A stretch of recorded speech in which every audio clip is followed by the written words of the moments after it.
Swami Vivekananda, born as Narendra Nath Datta on January 12, 1863 in Kolkata, was no ordinary spiritual seeker. By the time he passed away at the young age of 39 in 1902, he had ignited a spiritual revolution that continues to inspire millions across the globe. His deep bond with his guru, Ramakrishna Paramahamsa, and his relentless quest for truth shaped a life full of extraordinary moments.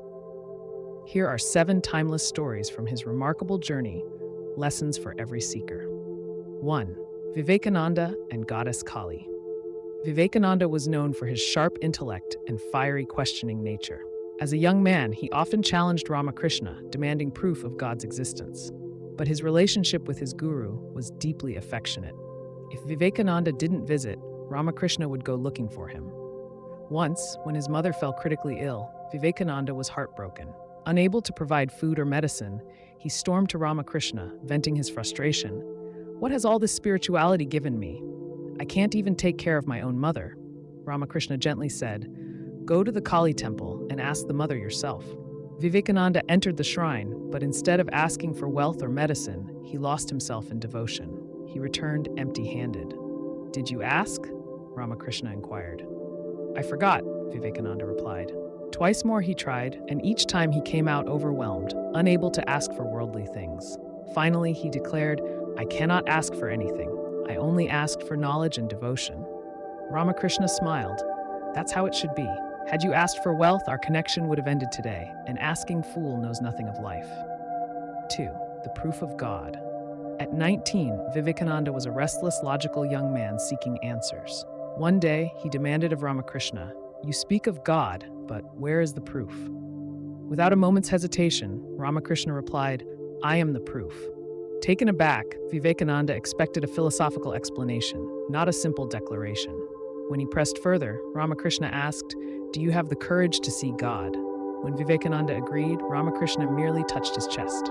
In that instant, Vivekananda slipped into samadhi, a state beyond mind and senses, for hours. When he emerged, he was no longer the same boy.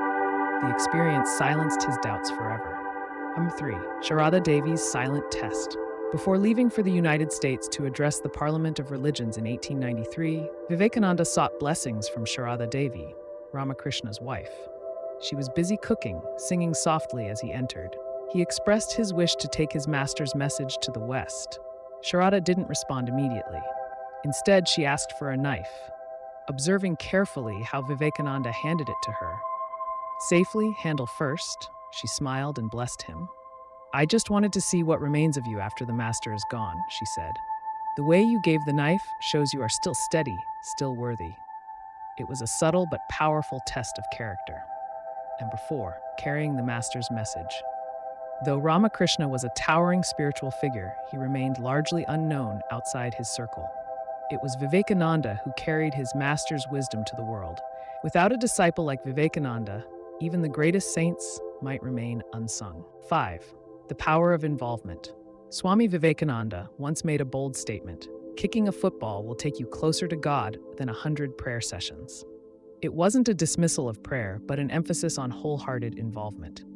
In a football match, every nerve, muscle, and thought must be focused. You cannot afford distractions. Similarly, spirituality demands total immersion. Vivekananda believed that in action done with complete involvement, the self dissolves, and one touches the essence of the divine, an experience often missing in mechanical rituals. 6. On reforming women. Once, a social reformer asked Vivekananda how he could help improve women's status in society.